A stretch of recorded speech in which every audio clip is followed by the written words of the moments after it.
Hello. Today we're going to talk about local anesthetics. These are drugs that block nerve conduction. They do this by preventing the generation of action potentials when applied to any part of the nervous system and on every type of nerve fiber. This can happen without the loss of consciousness, which is a distinct advantage in some situations.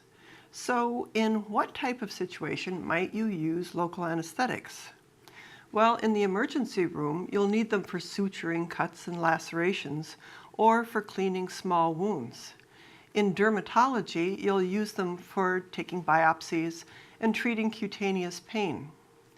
They're widely used in ophthalmology because the eyes are so sensitive. As a result, they're administered prior to almost every examination or surgical manipulation that you do.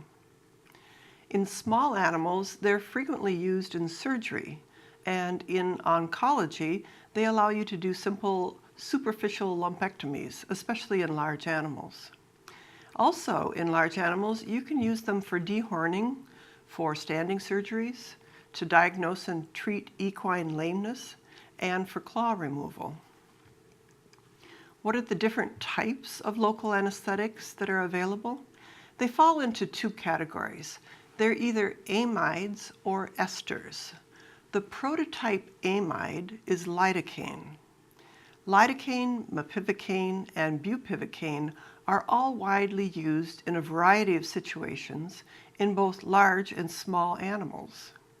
Esters are a mixture of some drugs that are commonly used, like proparacaine, benzocaine, and procainamide, together with some that you see less frequently in veterinary medicine, like cocaine and procaine. Trade names of the drugs shown here are capitalized. Remember that trade names multiply and change over time, so you might want to focus on their chemical name. Cocaine was the first local anesthetic to be isolated and tested. It's no longer used much because of several problems, including the fact that it's highly addictive because of its potent CNS stimulant effect. Procaine was the first local anesthetic developed that did not have the vasoconstrictive and addictive side effects of cocaine. Although it's been used widely, especially in human dentistry, where you may recognize the trade name Novocaine, it's no longer used widely in veterinary medicine. It's been replaced by longer acting and less toxic compounds like lidocaine. Let's go over some of the common uses of the specific local anesthetics.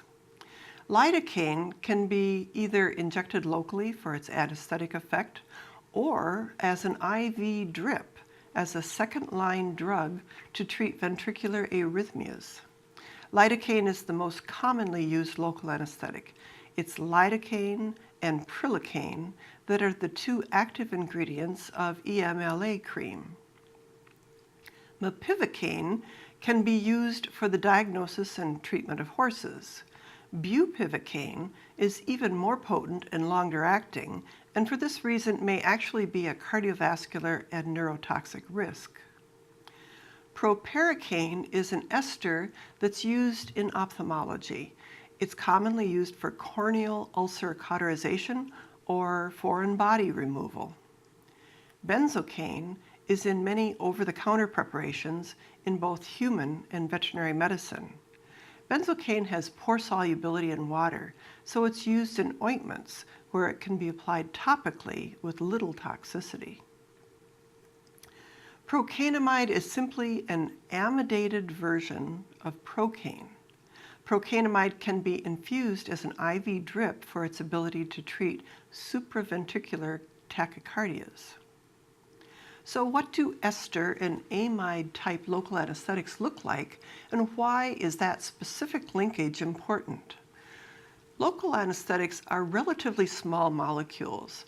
They're all made up of a hydrophobic aromatic portion linked to a hydrophilic amine, as typified here by this ester compound, procaine, and this amide compound, lidocaine. The linkage between the aromatic an amine portion of each molecule is either an ester, as in procaine, or an amide, as in lidocaine structure itself. The distinction between these compounds based on their ester or amide linkage is important because the type of metabolism that each compound undergoes is dependent on these linkages. What's the common feature of local anesthetics that make them able to inhibit nerve activity? To understand how local anesthetics work, we need to review how nerves transmit messages. All cells have a negative resting membrane potential.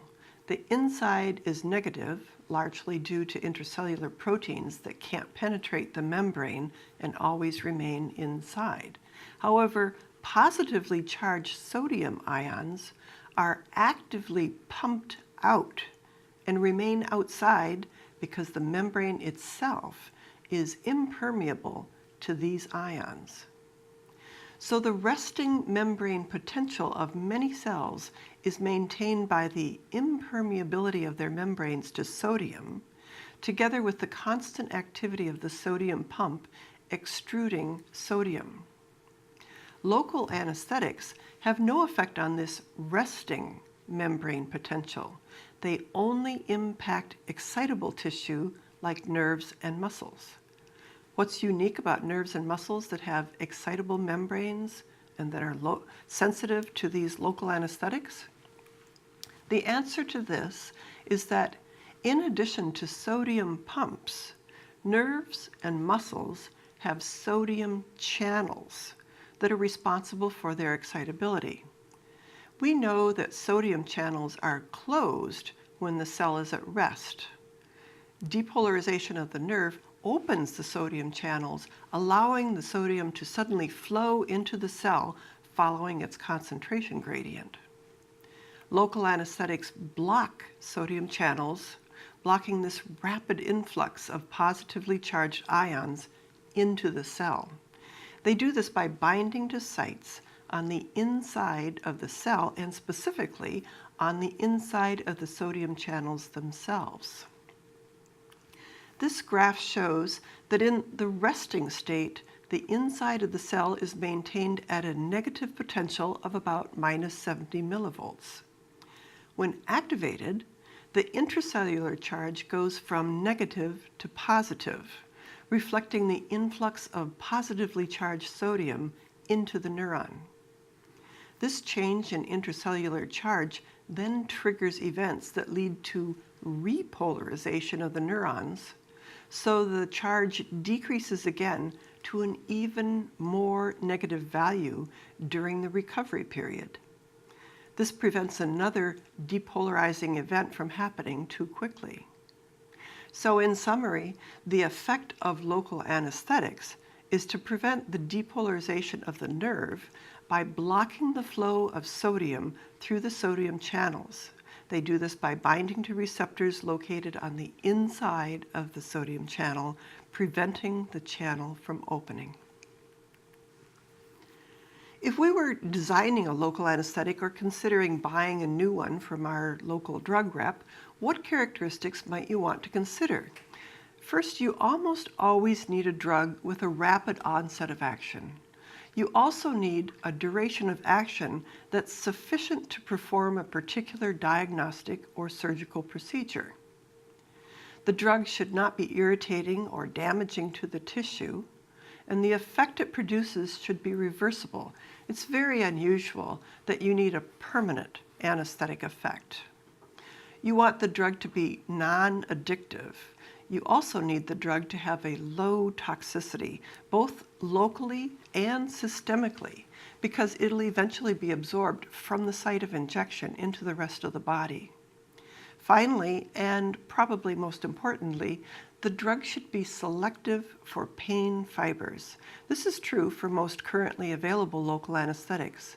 They inhibit activity of small diameter, unmyelinated C fibers and thinly myelinated A delta fibers relatively better than they inhibit larger and more heavily myelinated A fibers that transmit proprioceptive and motor activity, although some motor function may be compromised at anesthetic doses.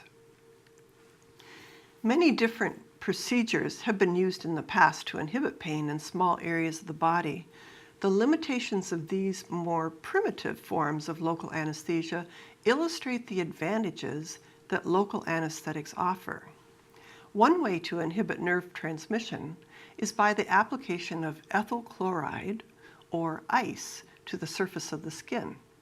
This essentially freezes the tissue temporarily. As you can imagine, this can cause extensive tissue damage in addition to its local anesthetic effect. Alternatively, if you pinch an artery, this causes ischemia that inhibits nerve activity. But again, it's dangerous because ischemia also leads to tissue damage. Simply applying pressure to the trunk of a nerve can produce a local anesthetic effect. However, the amount of pressure needed to block pain is much greater than what's necessary to block larger fibers that don't transmit pain. So the selectivity of this approach is the opposite of what you need. If you want to produce a permanent local anesthetic effect, for example, in a tail or some structure that's chronically irritated or painful, phenol or quinine might be injected around the trunk of the nerve. That permanently damages the nerves. But tissues that the animal can't feel cause a phenomenon called autophagia, that is, biting at their own body, and that can lead to infections. As I mentioned, cocaine was originally used, but it has high systemic toxicity and addictive qualities. Procaine is relatively useful because it's short-acting and reversible. However, it's highly allergenic. Lidocaine is a compound that has the best qualities for selectivity for pain. It's not damaging to the tissue, and it has a reversible and predictable duration of action. For this reason, it's widely used in veterinary medicine. This ends the first of 3 videos on local anesthetics. The next video will focus on the pharmacokinetics of these drugs. Stay tuned.